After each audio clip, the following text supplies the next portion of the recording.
rápidamente para entrar en contexto las etapas que se necesitan y que son necesarias. ¿Para qué? Para la implementación tanto de una obra pública como la privada. Hay que recordar que la obra privada es, no en su totalidad, pero por lo menos un 70 a 80% similar a lo que es una obra pública. Muchos me dirán que la obra pública en extenso tiene mucha más normativa, es correcto. Sin embargo, la esencia de cada una de ellas es por lo menos en similitud un 80%, y es más, cuando la ejecución de una obra privada se la ejecuta en el marco de la regulación de un municipio, en este caso, se asemejan bastante. Entonces, vamos rápidamente.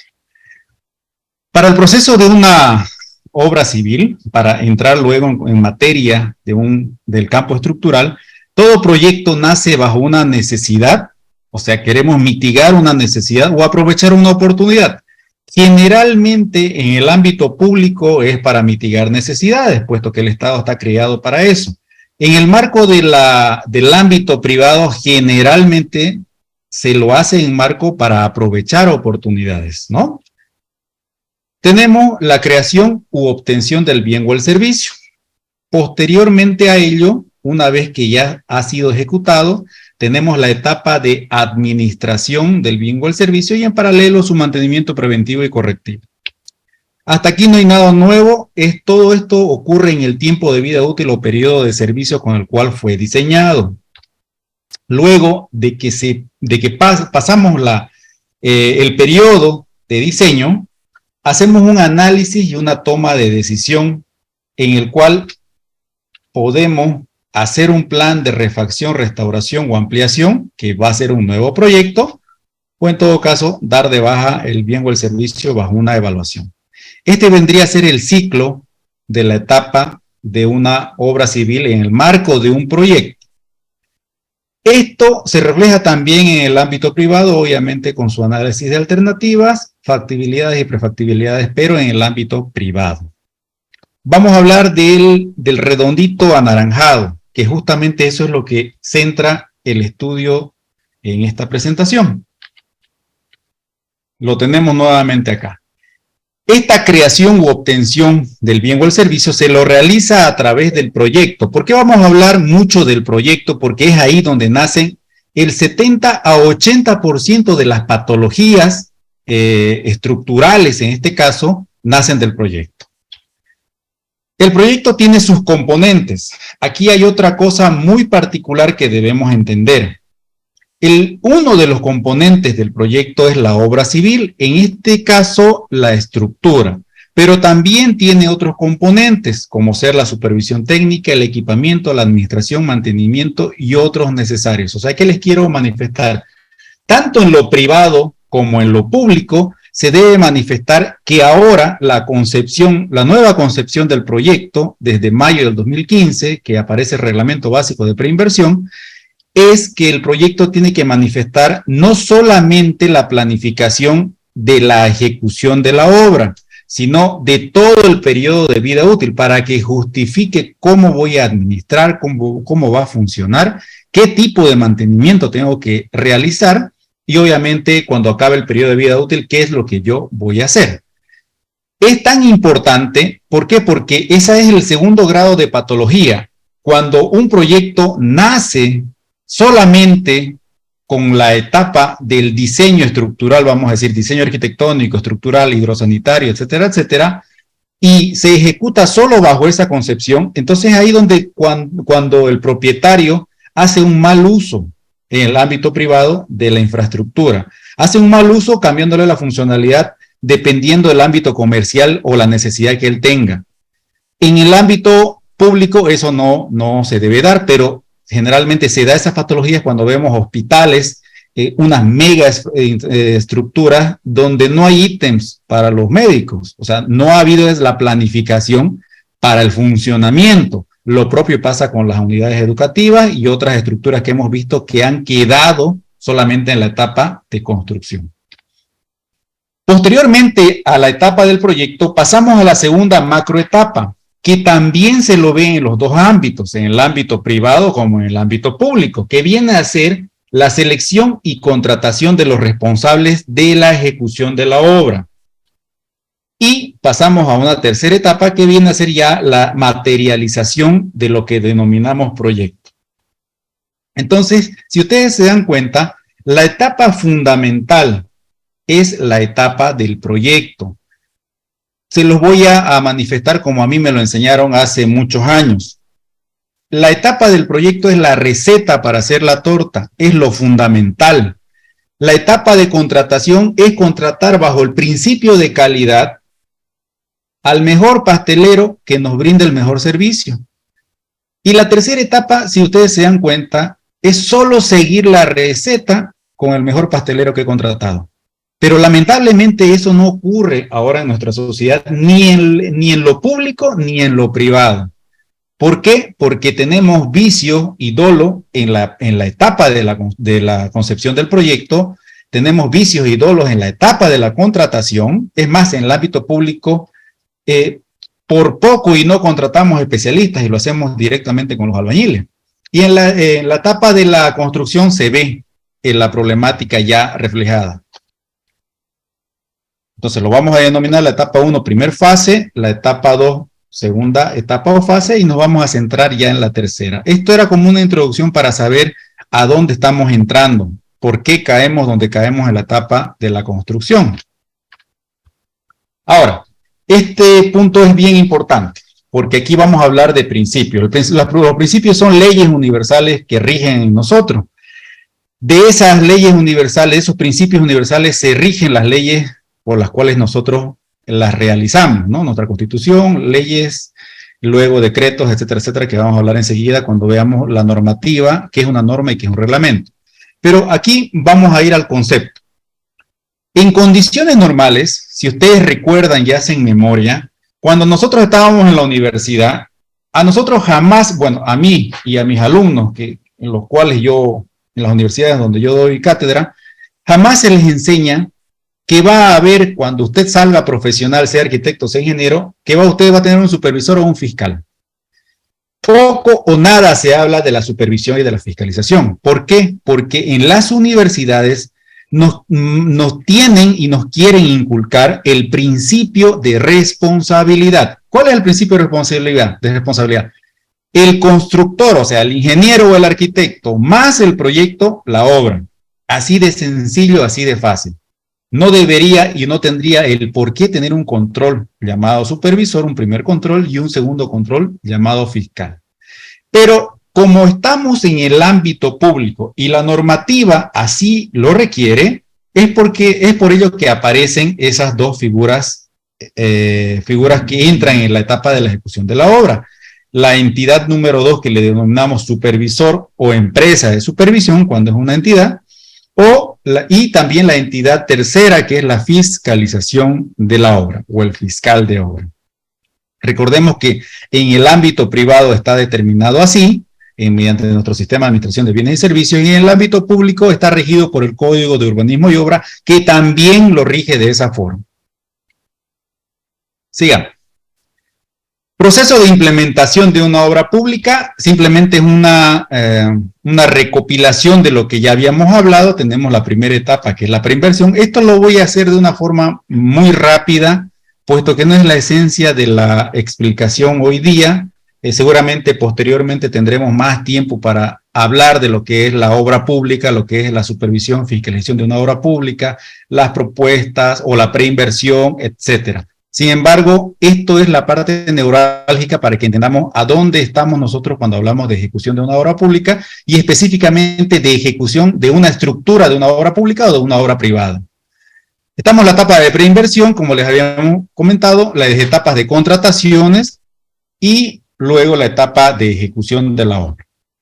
Para la preinversión en el ámbito público, enseguida vamos a tener la misma lámina, pero ya discretizado también en el ámbito privado, pero ahora solamente netamente esta lámina es ámbito público.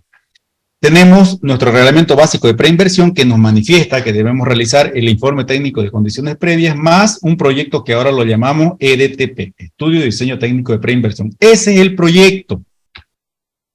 Tenemos la unidad solicitante y bueno, está determinada bajo los principios de desarrollo y equidad social. Su objetivo ya lo habíamos manifestado. Un proyecto nace bajo la concepción de dos ideas, de una de dos ideas, bajo la concepción de mitigar una necesidad o de aprovechar una oportunidad. Pasamos a la etapa de contrataciones, que está determinado por lo que viene a ser el sistema de administración de bienes y servicios. Tenemos todo un proceso de contrataciones que se eleva a través del sistema de contrataciones estatales y diferentes pasos. Se elaboran las propuestas técnicas y económicas en las diferentes cuantías que tenemos de contrataciones y bajo los diferentes tipos de contrataciones y bajo las diferentes evaluaciones de los procesos de contratación, ¿no? ¿Qué principios rigen la contratación, tanto en lo público como en lo privado? La calidad, transparencia y legalidad. ¿Qué objetivo es el que pretendemos? El obtener una propuesta técnica y económica eficiente que cumpla con lo requerido en la etapa de preinversión. Lo que queremos lograr con esta etapa es tener el contrato de una empresa constructora y el contrato de una supervisión técnica. Eso es lo que pretendemos acá. Y por último, llegamos a lo que vinimos, a la etapa de ejecución. Que la etapa de ejecución la podemos dividir en 4 macroactividades.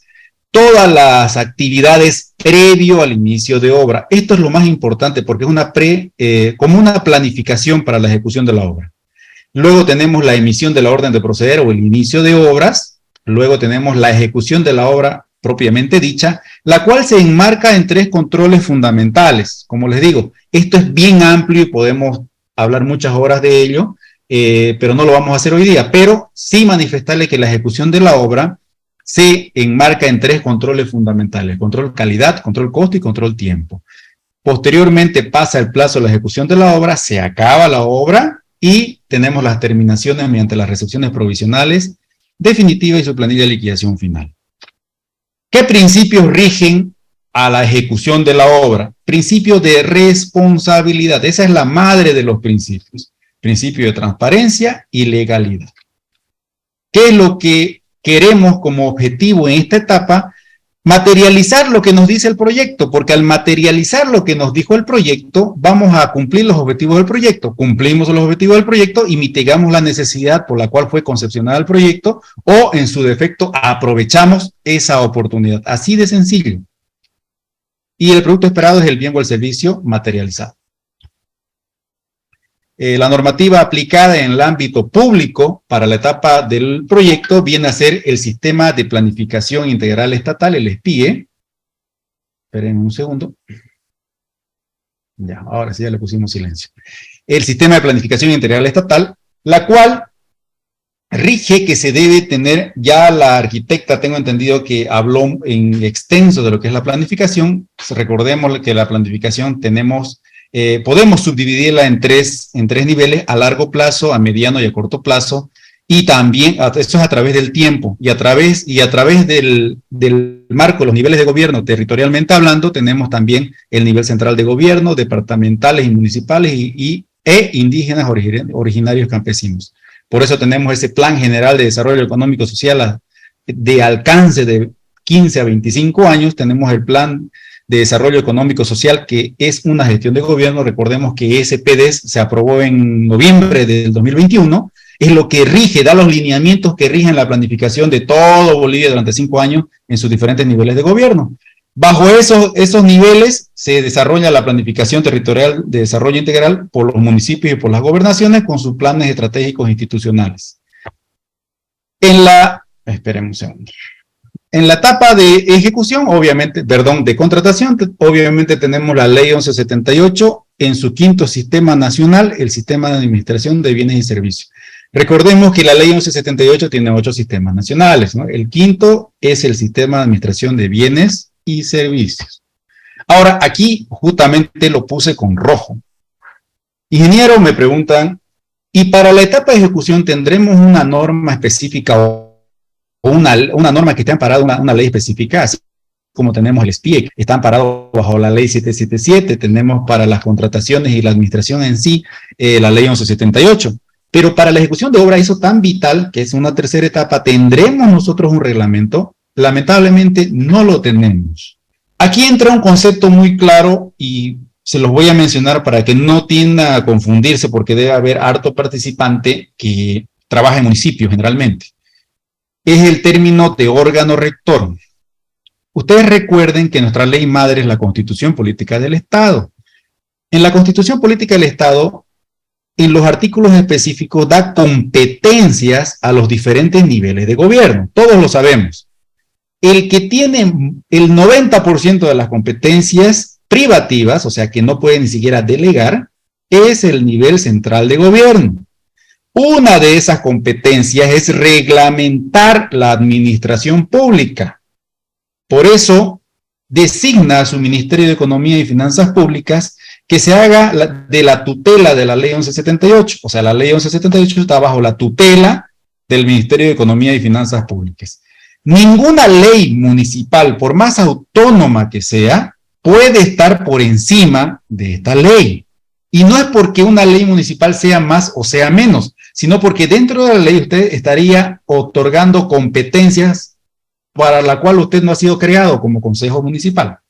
Eso yo les manifiesto porque yo capacito a gobiernos municipales y a gobiernos departamentales, a ministerios, y he visto que han generado sus reglamentos básicos de dirección, supervisión y fiscalización sin tomar en cuenta todo lo que estipula el sistema de administración de bienes y servicios o modificándolos.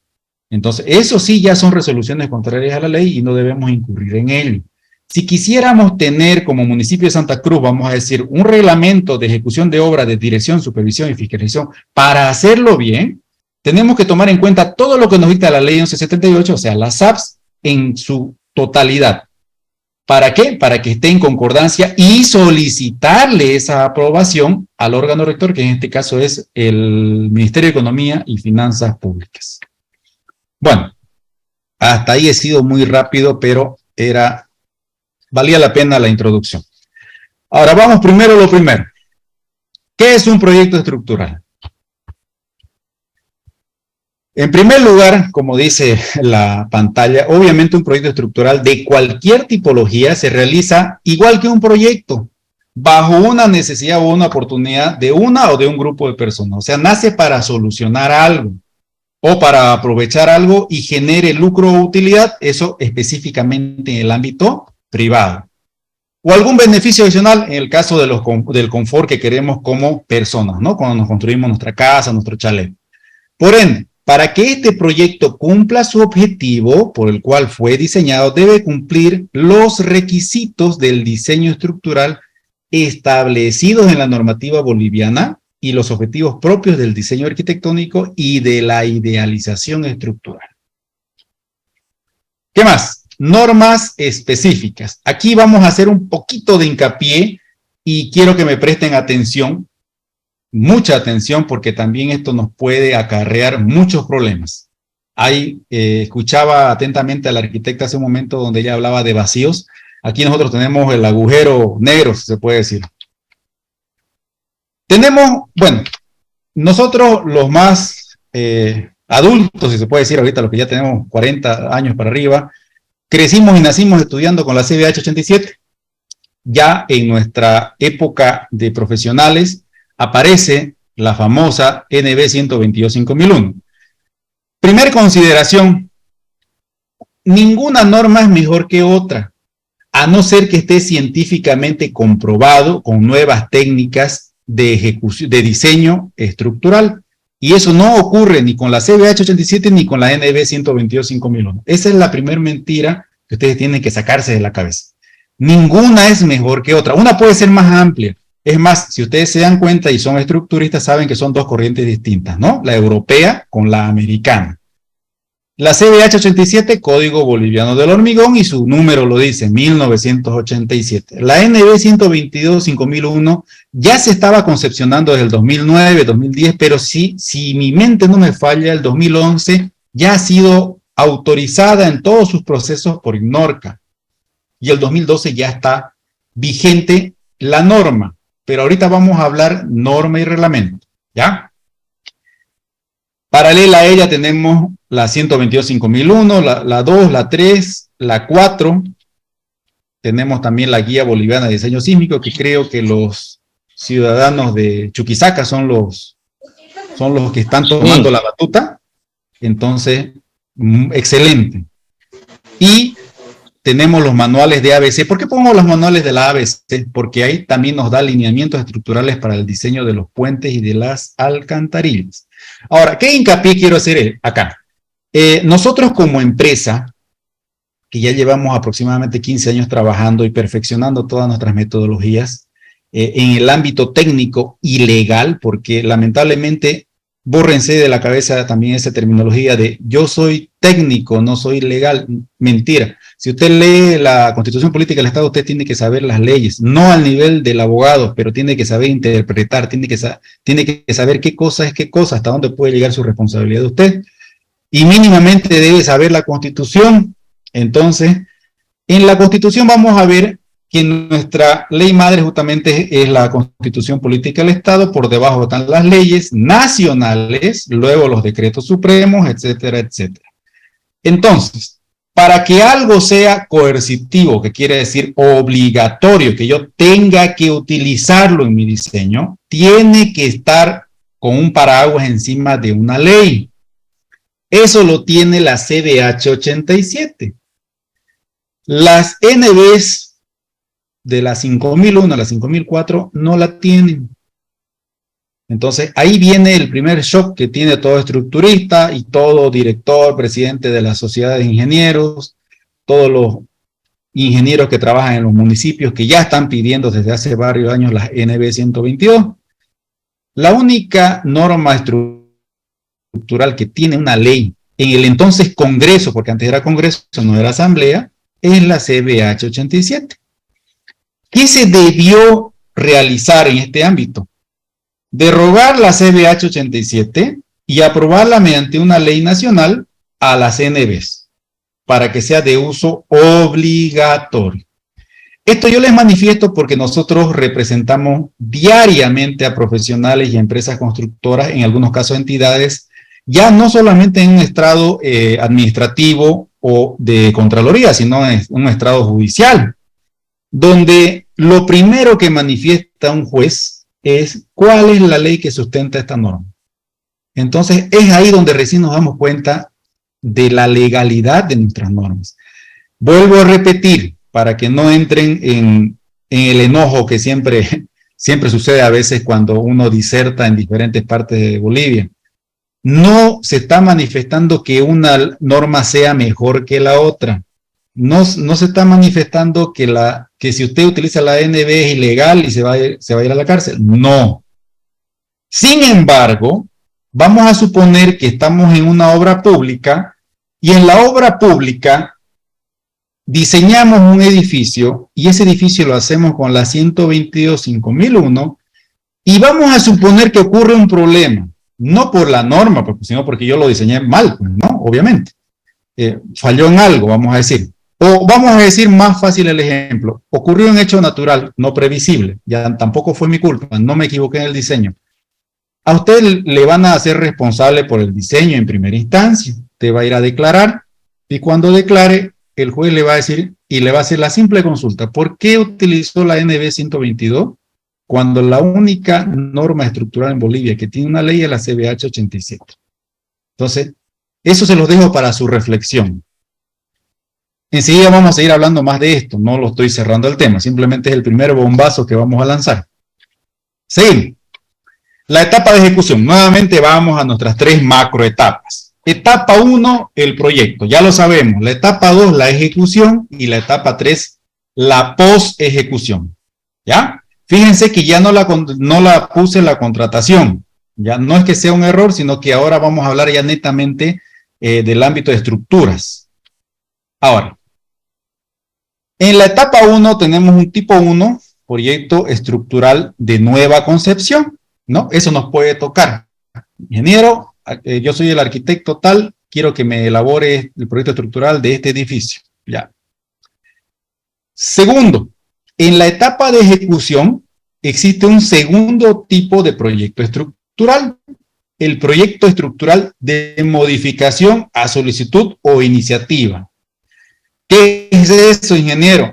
El 70-80% de las obras, no debería ser así, el 70-80% de las obras sufren modificaciones estructurales, justamente por lo que les había dicho como premisa, que en la etapa 1 está la patología, lo diseñan mal. Entonces ya estamos ejecutando, sea en el ámbito privado o en el ámbito público, y tenemos la necesidad de modificar el proyecto. En el ámbito público sabemos que lo hacemos mediante modificaciones al contrato, en este caso contratos modificatorios. En el ámbito privado no tendremos ese trámite previo, pero sí necesitamos la autorización, obviamente, del dueño. Pero ya es una tipología número 2, proyecto estructural modificado, fíjense. Entregamos la obra y estamos en una tercera etapa post-ejecución. Ahí sí me equivoqué con una E, le puse 2 E. Tipo 3.1, proyecto estructural de obra ejecutada para certificación de estabilidad y regulación en el sistema municipal. Ya, en esta parte no quiero que se me confundan. Les había hablado de la Constitución que les da competencias, un 90% al monstruo que se llama Estado. Le digo monstruo porque es gigante el Estado. Luego otras pequeñas competencias a los departamentos a través de sus gobernaciones y otras a los municipios. Los niveles municipales tienen la competencia de regular el desarrollo urbano en su municipio. Obviamente que eso implica obras, ¿no ven? Pero al decirle eso, no quiero decirles que les da la competencia de aprobar normas estructurales que le compete al gobierno central. Ahí no quiero que se me confundan.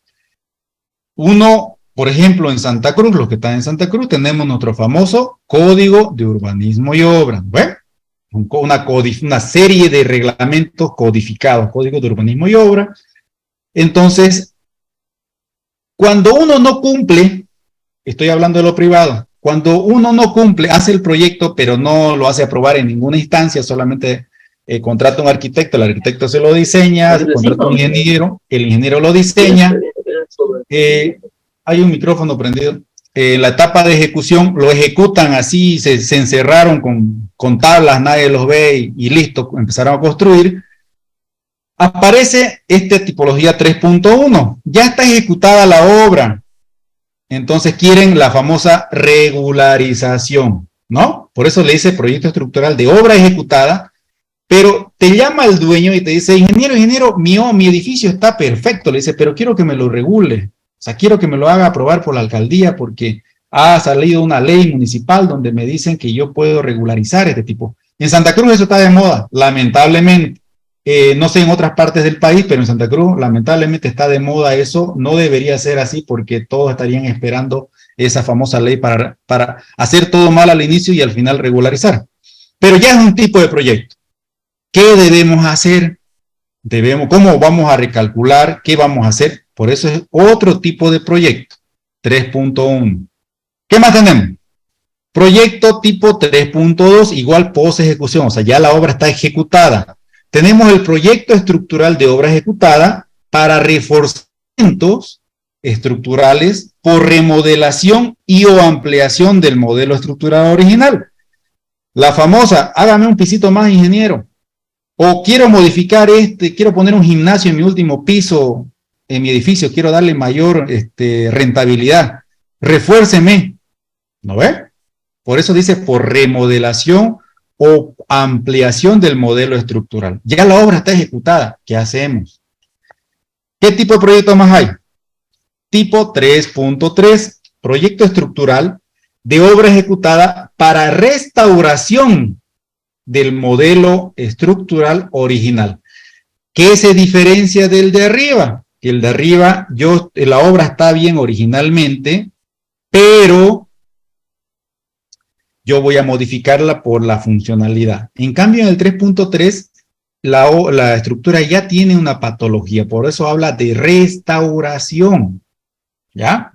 Pero esto no es para obras antiguas, estos son para obras estructurales que tienen patologías por X o Z razones. No le hicieron buen hormigonado, ya está una patología. No le pusieron el acero que debían ponerle, que decía el proyecto, ya está otra patología. No lo curaron, ya está otra patología, y así, etcétera. Y el último, ya es similar al anterior, pero es para las obras antiguas. Proyecto estructural de obra ejecutada para refacción o reforzamiento estructural que presentan patologías estructurales. Bueno, ¿qué más tenemos? Ahora sí vamos a entrar en esta parte importante, que es otro shock mental que tenemos nosotros los ingenieros. ¿Qué es norma y qué es reglamento? Yo crecí desde mi infancia pensando que la norma era mucho más que un reglamento y les comento que no es así. Los reglamentos técnicos son obligatorios y las normas técnicas son voluntarias. Así nomás de sencillo. Y muchos me dirán, pero ¿cómo pues ingeniero si hay normas técnicas que son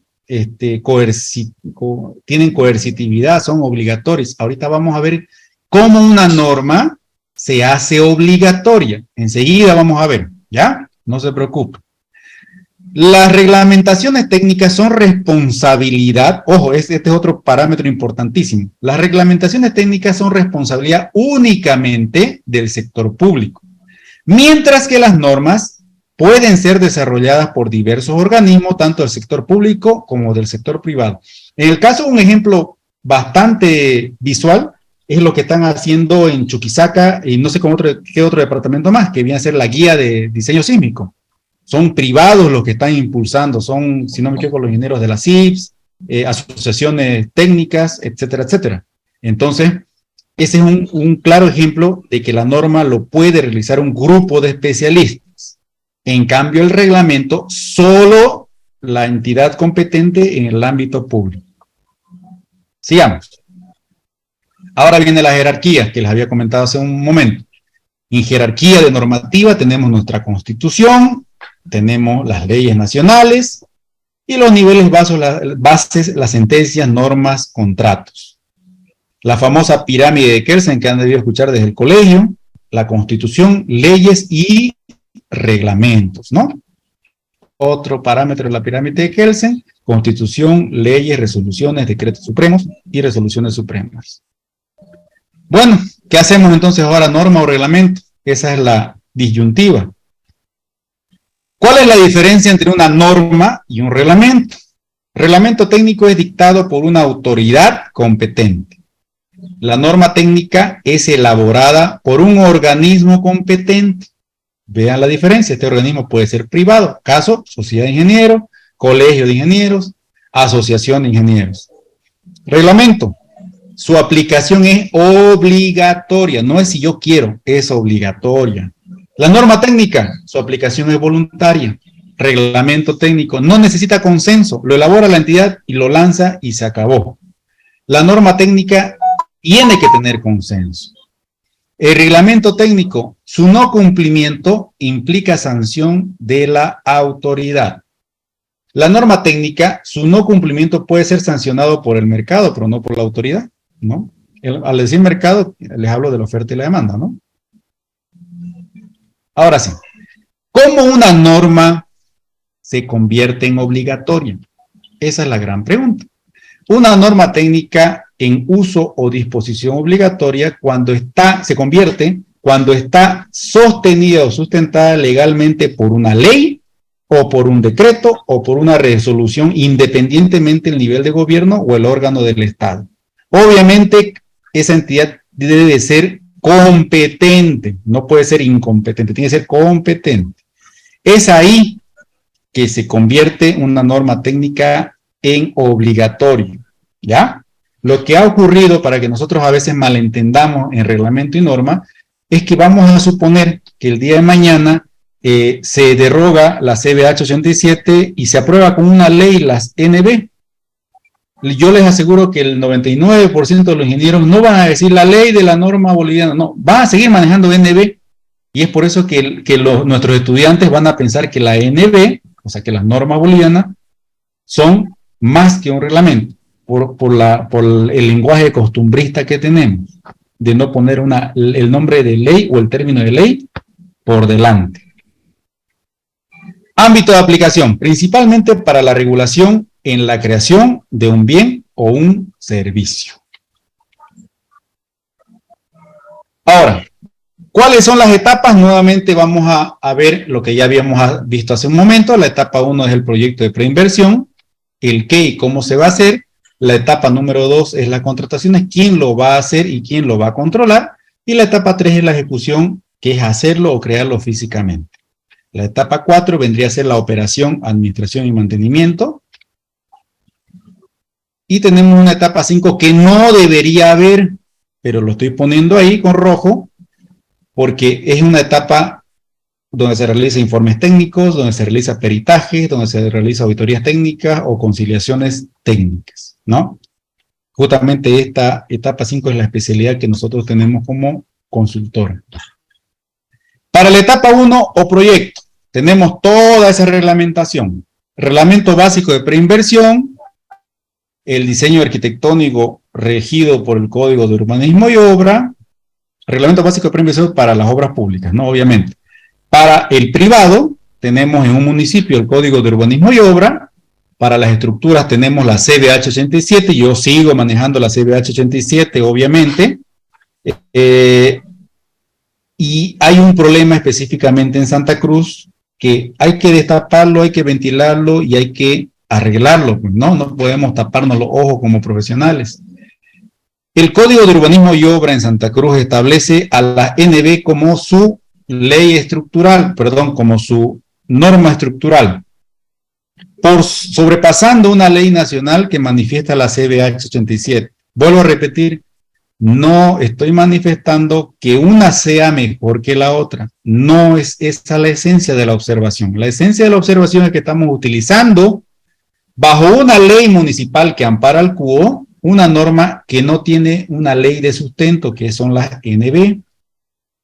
Y no solamente ese es el primer error de nuestro gran municipio. El segundo error lo hace el colegio, perdón, la Sociedad de Ingenieros de Bolivia Departamental Santa Cruz, que desde hace, a ver, 1, 2, 3, son 6 años, que está solicitando para la visación de sus proyectos, cosa que no es aprobación ni nada político, simplemente es un visado, está solicitando la aplicación de las NB. O sea, si uno va con la CBH 87 se lo rechazan.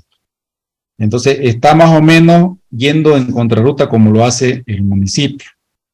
En vez de que esa entidad que tanto queremos nosotros los ingenieros contrate un gabinete de abogados que entiendan lo que hacen, convoquen a los especialistas estructuristas y pongan la posición como sociedad de ingenieros al municipio. Díganle, municipio, usted está mal.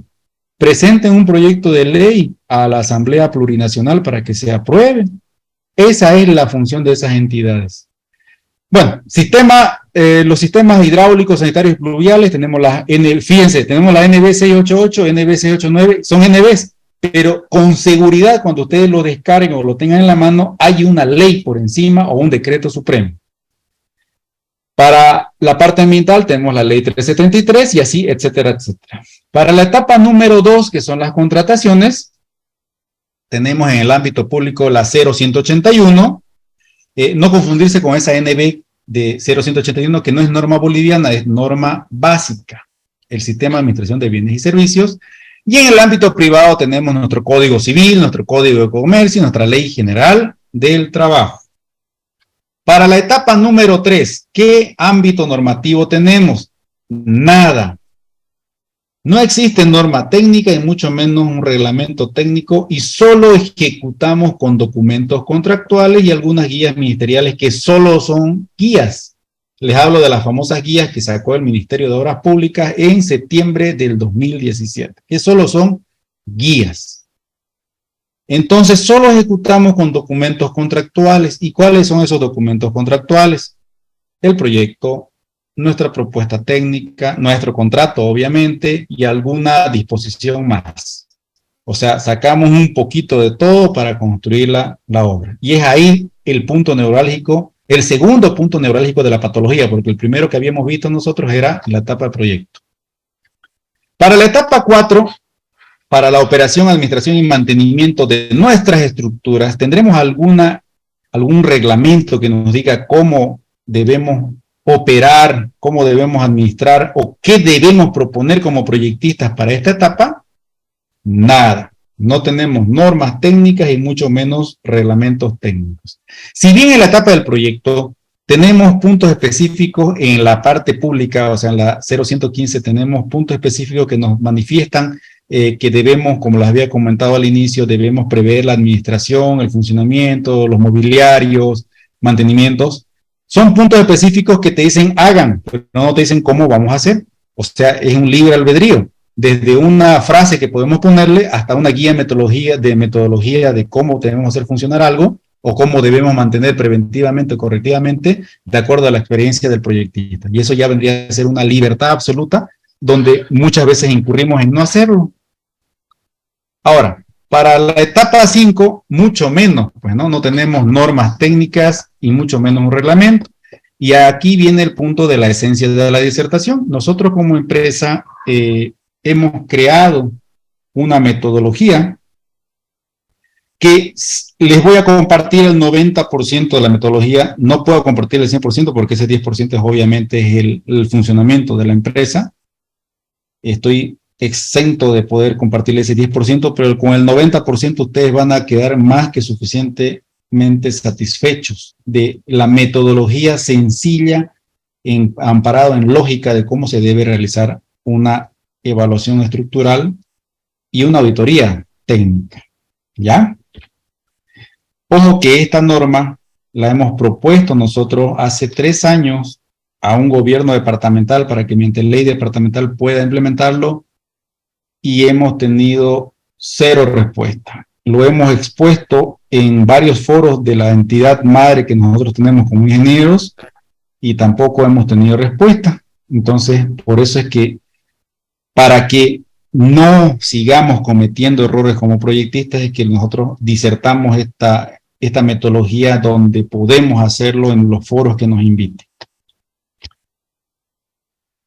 Primero, debemos definir qué es un peritaje y qué es una auditoría técnica.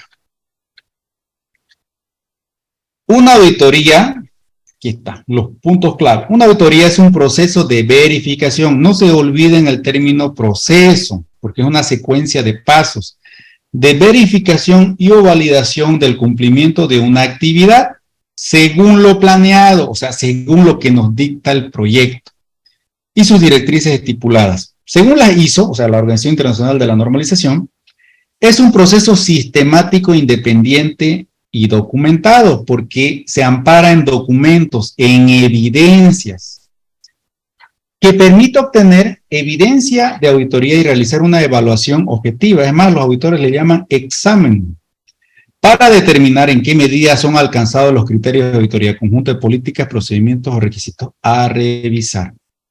¿Cuál es la finalidad? La finalidad de una auditoría, ojo que estoy hablando auditoría, ¿no? Es diagnosticar, identificar qué actividades se desarrollan según lo esperado, cuáles no, y aquellas que son susceptibles de mejora. Con esto nos manifiesta que no solo es para penalizar, sino también para corregir y reencauzar. Realizar una auditoría empresarial es equivalente a realizar un examen médico de una persona, donde a partir de una evidencia o examen se pueden detectar fallas, promover mejoras y reunir información objetiva del estado de la organización para tomar decisiones. Ahora, eso vendría a ser una auditoría. La definición de un peritaje, esto que tanto hablamos y que muchas entidades se abrogan, que ellas son las que certifican a los peritos, cuando en nuestra legislación boliviana no hay. No hay una entidad específica que nos dicte la ley, que nos diga, ¿sabe qué? Esta es la lista nominada de peritos. Lo seguimos haciendo por costumbre. ¿Qué quiero decirles por costumbre? Cuando entramos en un proceso judicial en lo privado, generalmente el juez, entramos en una etapa preliminar de conciliación, se les dice. Y en la etapa de conciliación, ese es el nombre. El juez dice, a ver, concilien, vean si pueden arreglar de la mejor forma. Y generalmente en esa etapa él solicita que puedan hacerse un peritaje. Entonces, como no hay una ley que le diga al juez, ¿sabe qué? Los peritos deben tener esto, deben tener este registro y el registro lo otorga tal persona o tal entidad. No existe, entonces, por costumbre, y además por vinculación con la ley 1449, que es el ejercicio profesional, envía solicitud a la sociedad de ingenieros, en el caso de que sea ingeniería lo que se necesite, para que la sociedad de ingenieros le pueda emitir una terna de profesionales. Ahora, viene la pregunta ahí. La sociedad de ingenieros en cualquiera de sus departamentales, ¿cómo evalúa a sus peritos? ¿Cómo evalúa quién es perito y quién no es perito? ¿Qué reglamento tienen? ¿Lo aprobaron por asamblea la sociedad de ingenieros departamentales que tienen? ¿O están incurriendo en beneficiar a amigos X o Z que tiene el directorio actual de esa sociedad? O sea, ahí vienen los primeros vicios, ¿no? ¿Quién es calificado como perito y quién no es? ¿Cómo se los califica? Cuando le llega la solicitud a una sociedad de ingenieros, ¿cómo hace la selección de enviar la terna?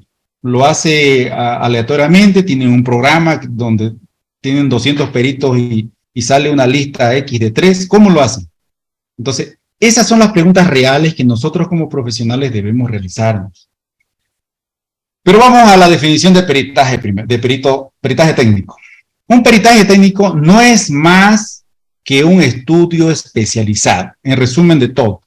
Por eso es que hay peritajes en el ámbito forense, peritajes estructurales, peritajes de la construcción, o sea, que abarca toda la construcción, peritajes del proyecto, hay peritos en materia civil, peritos en materia penal, o sea, hay de todo tipo de materia. ¿Por qué? Porque el peritaje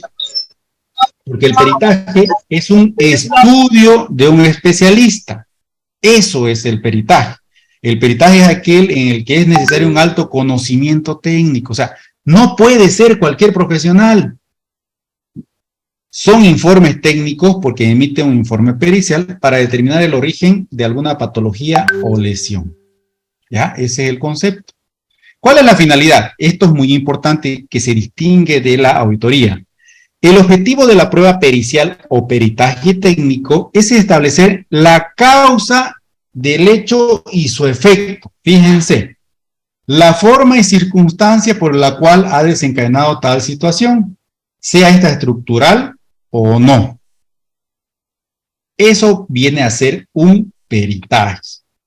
Ahora, para tenerlo más claro, un peritaje técnico, nosotros a través de los años hemos armado, de acuerdo a la lógica, a la experiencia y el estudio que tenemos en normas, que debe tener mínimamente la metodología de estos 3 cuerpos.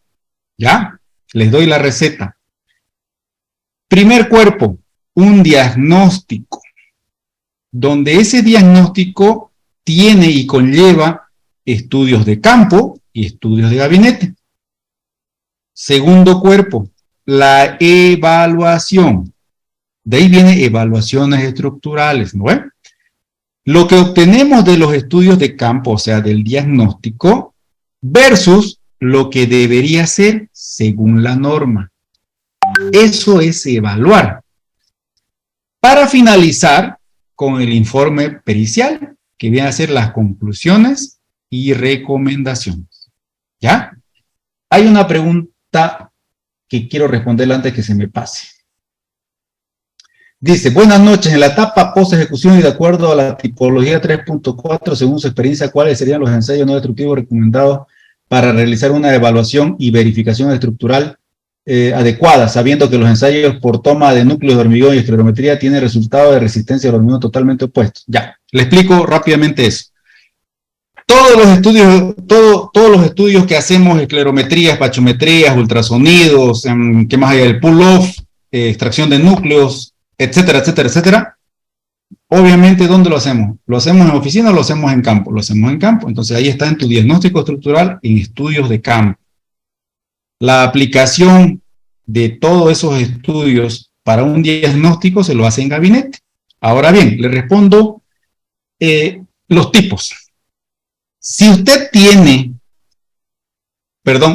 no tiene, como hemos demostrado hace un momento, un reglamento nacional para ejecución de obra, por lógica sabemos, y se los demostré, que no tenemos un reglamento para auditorías técnicas ni evaluaciones estructurales, o peritajes técnicos, perdón, no tenemos.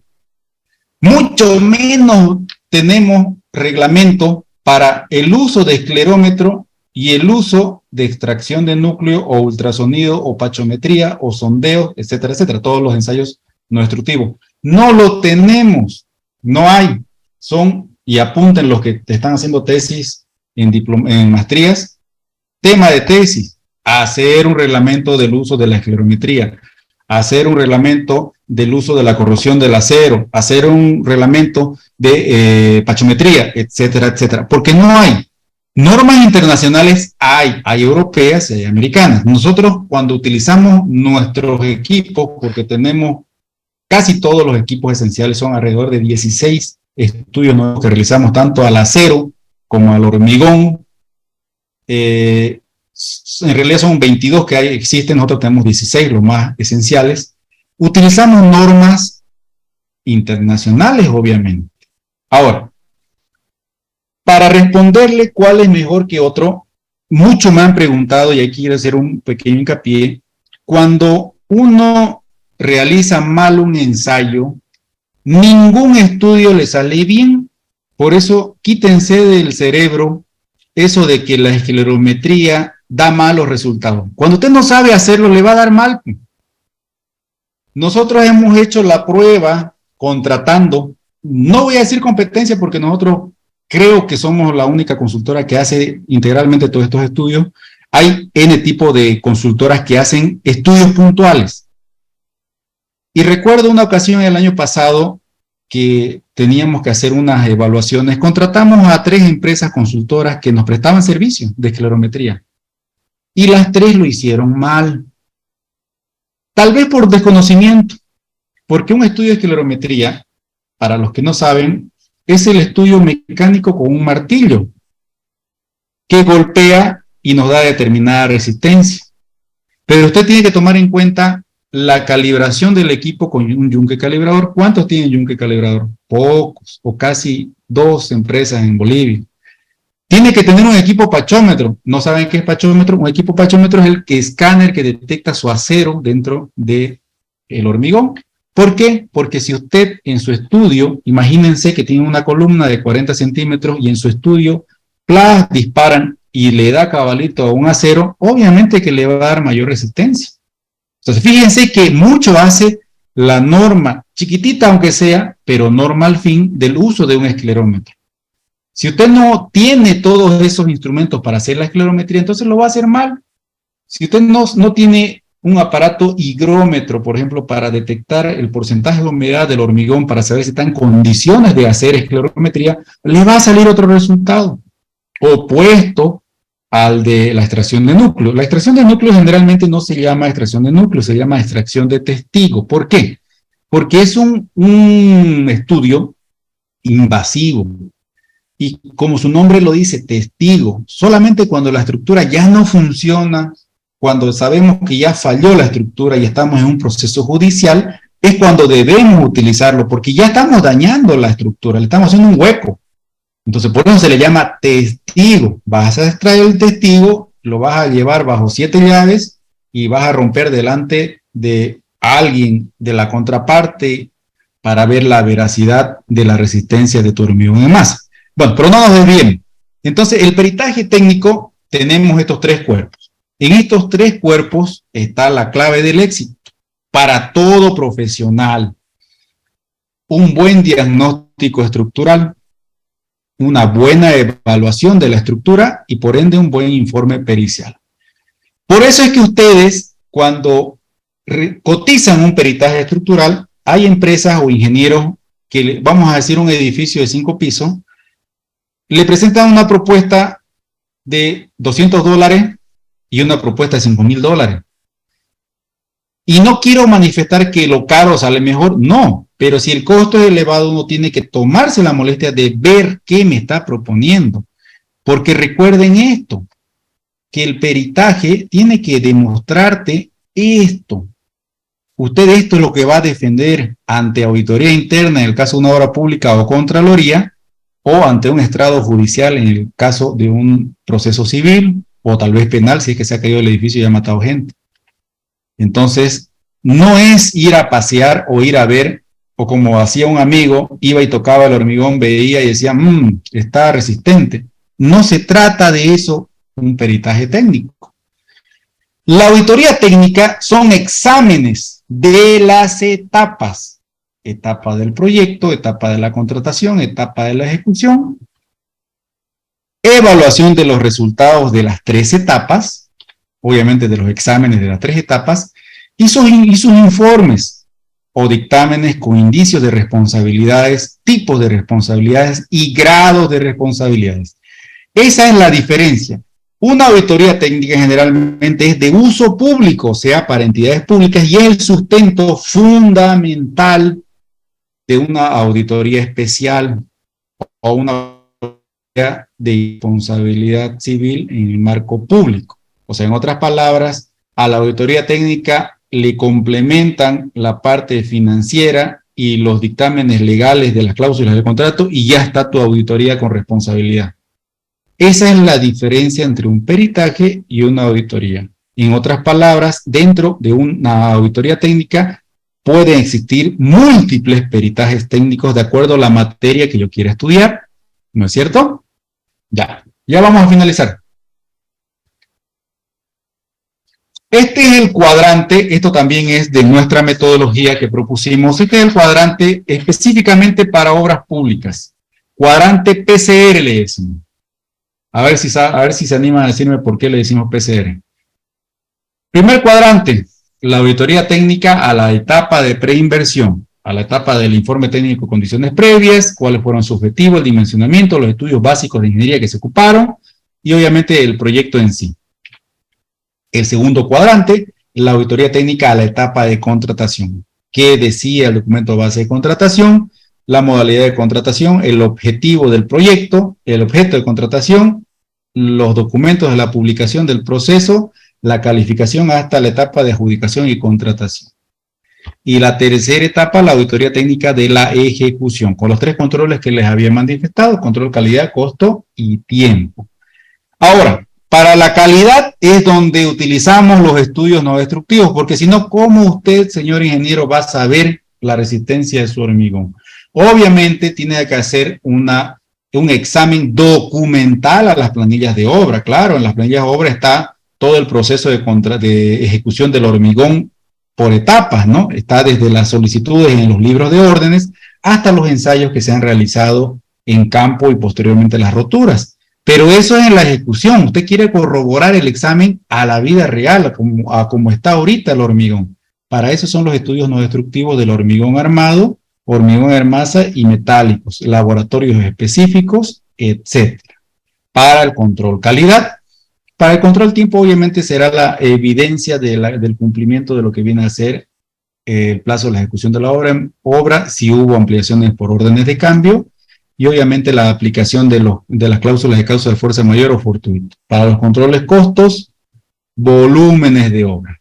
¿Qué quiere decir? Relevamiento de toda la ejecución de la obra, ítem por ítem, para determinar si se pagó de más, si se pagó de menos, qué se pagó y qué no se pagó. Y por último, el resultado. Los hallazgos encontrados según sea el cuadrante estudiado. Se establecerá la causa y el efecto en el marco de las responsabilidades que vienen a ser las atribuciones y funciones de cada entidad. ¿Qué quiere decir cada entidad? La entidad contratista, la entidad supervisora y la entidad fiscalizadora. Y bueno, con eso hemos llegado al